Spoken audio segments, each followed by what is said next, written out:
बिस्मिल्लाहिर्रहमानिर्रहीम। अस्सलामु अलैकुम वरहमतुल्लाहि वबरकातुहू। नहमदुहु व नुसल्ली अला रसूलिहिल करीम, अम्मा बाद। आज़ान के वक्त वॉशरूम में जाने वालों के साथ क्या होता है? एक सवाल पूछा गया है कि आज़ान हो रही हो, यानी आज़ान शुरू हो चुकी हो, आज़ान का वक्त हो चुका हो और इधर हमें बैतुल खला यानी वॉशरूम जाने की हाजत पेश आ जाए तो हम क्या करें? मोहतरम नाजरीन, बहुत अहम मसला है और इस मसले को जानना और याद रखना हर मुसलमान मर्द और औरत के लिए ज़रूरी है, क्योंकि वॉशरूम जाना हमारी ज़रूरत भी है और मजबूरी भी। और ये मसला उस वक्त बहुत खटकता है जब अजान का वक्त भी हो और हमें वॉशरूम जाने की हाजत हो जाए। देखें, अजान पढ़ना यानी अजान देना, मुअज्जिन बनना, इसी तरह अजान सुनना, ये बहुत बड़े करम के फैसले हैं, बड़े नसीब के फैसले हैं। अजान देना, अजान सुनना और फिर अजान का जवाब देना कोई मामूली बात नहीं। किस्मत वालों को अल्लाह तौफीक देता है।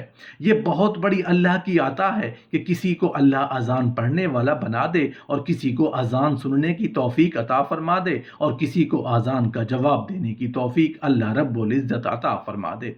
ज़ुबान से अजान का जवाब देने का तरीका ये है कि जो अल्फाज मुअज्जिन कहे वही अल्फाज दोहराए जाएं, और मुअज्जिन जब हय्या अला सलाह और हय्या अलल फलाह कहे तो उसके बदले में ला हौला वला कुव्वत इल्ला बिल्लाह कहें।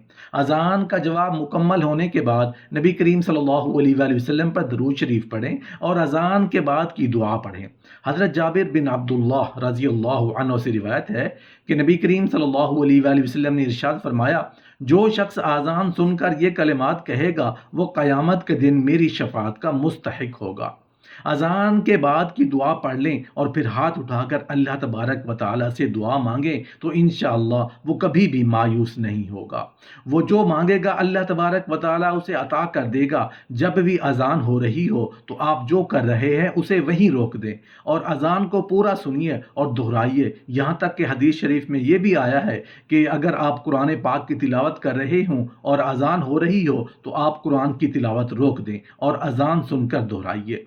तो पहले अजान का जवाब दो, मुअज्जिन ने जो कहा है उसका हक अदा करो। पहले शरीयत का मसला है, अजान का जवाब न दिया तो उसका सवाल भी होगा, उस बेअदबी गुस्ताखी का वबाल भी आएगा और एक बहुत बड़े अजर व सवाब से तो महरूम भी हो जाओगे।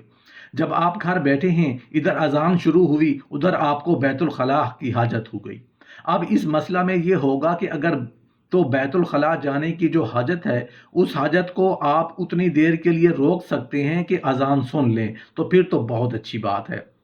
अगर आपको अजान सुन का जवाब भी मिले और अजान के जवाब देने का सवाब भी मिलेगा और दरूद पढ़ने का सवाब भी मिल जाएगा और अजान के बाद की जो दुआ है वो पढ़ने का सवाब भी मिल जाएगा। और अगर आपको हाजत शदीद है जो आप रोक नहीं सकते तो फिर किसी भी किस्म का कोई भी गुनाह नहीं है, कोई भी मुआखज़ा नहीं है। बिला कराहत आप आराम से बैतुल खला में जाएं और अपनी ज़रूरत जो है वो पूरी करें। लेकिन बैतुल खला में अगर आवाज़ आ रही है उसकी अजान की तो उसका वहाँ पर जवाब नहीं देना। अब अपनी ज़रूरत जो है वो पूरी करें। फुक़हा ने ये बात लिखी है कि जब आप बाहर जाएं यानी बैतुल खला से बाहर, मसलन अभी अजान ख़त्म हुई है और आप वज़ू करके बैतुल खला से बाहर आ गए और अभी अजान हुई है, अभी नमाज़ें शुरू नहीं हुई, तो आप अजान का जवाब दे सकते हैं, यानी जो उस वक्त देना था अब भी दे सकते हैं। इसी तरह दुआ भी फ़ौरन पढ़ सकते हैं। अजान हुए 2-4 मिनट हुए हैं तो आप अजान का जवाब दे देंगे और बाद की दुआ भी पढ़ सकते हैं। तो जो मसला है वो ये कि जब अजान हो रही हो और आपको बैतुल खला जाने की हाजत हो तो फिर आप बगैर किसी करात के, बगैर किसी हील हुज्जत के, बगैर किसी डर खौफ के कि मुझे गुनाह होगा, ऐसा कोई गुनाह नहीं है। आप अपनी ज़रूरत पूरी कर सकते हैं। देखें, तारीख बड़ी भरी पड़ी है। ज़ुबैदा खातून का अपना ख्वाब है कि उसने अजान की जो है वो ताज़ीम की, सर नंगा था, दुपट्टा ऊपर कर लिया, अल्लाह ने उसकी बख्शिश कर दी। हालांकि नहर ज़ुबैदा बनाई, अल्लाह ने उस पर बख्शना नहीं है, अपने नाम की ताज़ीम पर बख्श दिया। तो जो अजान का जवाब देता है ला महला वो क्या है, अजान की पहली ताज़ीम भी करता है। औरतें तो हमारी माएँ बहनें वो क्या करती हैं, सर पे दुपट्टा कर लेती हैं। हम जब अल्लाह रसूल के नाम की तरफ या सदा की तरफ मुतवज्जो होंगे तो जवाब देंगे। जब मुअज्जिन कहे आपके کانوں کے ساتھ یہ الفاظ ٹکرائیں اشہد ان محمد رسول اللہ، تو آپ بھی کہو اشہد ان محمد رسول اللہ، پھر آپ کہو صلی اللہ علیہ وآلہ وسلم۔ یہ مکمل طریقہ ہے۔ اور ہمارا کیا ہے؟ ادھر مؤذن نے کہا اشہد ان محمد رسول اللہ، کہا تو ہم نے انگوٹھے چومنا شروع کر دیے، نہ تو وہ درود پڑھتے ہیں نہ اس کا جواب دیتے ہیں، کئی لوگوں نے صرف چومنے پہ زور ڈالا ہوا ہے۔ تو اگر درود بھی پڑھ لیا تو بعد میں اشہد ان محمد رسول اللہ کہنا ضروری ہے، اس کے بعد درود پڑھیں، پھر وہ درود پڑھتے ہوئے انگوٹھے چومیں اور اپنی آنکھوں پر لگائیں، اور نورانیت کو لینے کے لیے کہ حضور کے نام کو چوم لیا، اظہار محبت ہو گیا۔ یا آپ یوں کہہ لیں کہ سیدنا آدم علیہ السلام سے یہ عمل چلا آ رہا ہے، مستحب جس کو آپ کہہ سکتے ہیں، تو اس کی برکت لینے کے لیے اس سے زیادہ کوئی عمل نہیں۔ جو انگوٹھے چومتے ہیں یا نہیں چومتے اس کا کوئی مسئلہ نہیں، مگر اذان کا جواب دینا ضروری ہے۔ رسول اللہ صلی اللہ علیہ وآلہ وسلم نے کیا بات ارشاد فرمائی کہ جب اذان آئے تو مؤذن کہے اللہ اکبر اللہ اکبر، تم کہو اللہ اکبر اللہ اکبر، اور جب مؤذن کہے تم بھی کہو لا الہ الا اللہ، اور جب مؤذن کہے اشہد ان محمد رسول اللہ تو تم بھی کہو، جب مؤذن کہے حی علی الصلاۃ تو تم کہو اس طرح، جب مؤذن کہے حی علی الفلاح تو تم بھی کہو، اور جب مؤذن کہے اللہ اکبر تو تم بھی کہو اللہ اکبر، اور جب مؤذن کہے لا الہ الا اللہ تو تم بھی کہو لا الہ الا اللہ۔ اب یہ اذان کا جواب دینا بہت فضیلت ہے، اس کی ٹھیک ہے، لیکن اللہ رب العزت نے جو شریعت مطہرہ میں ہمیں عطا کی ہے اس کا مزاج یہ ہے کہ جب تم مجبور ہو تو شریعت مطہرہ کا کوئی بھی اگر حکم ہے وہ کل عدم ہو جاتا ہے، یعنی اس وقت وہ آپ کے اوپر لاگو نہیں رہتا۔ تو شریعت رائے دیتی ہے کہ کیونکہ شریعت کے اندر سلامتی زیادہ ہے، سلامتی کا پہلو زیادہ ہے اور سلامتی غالب ہے۔ حضرت عبداللہ بن عمر رضی اللہ عنہ کا بیان ہے کہ جب ہم مکہ سے ہجرت کر کے مدینہ آئے تو لوگوں کو نماز کے لیے جمع کرنے کی ترکیب کے بارے میں سوچ و بچار کرنے لگے۔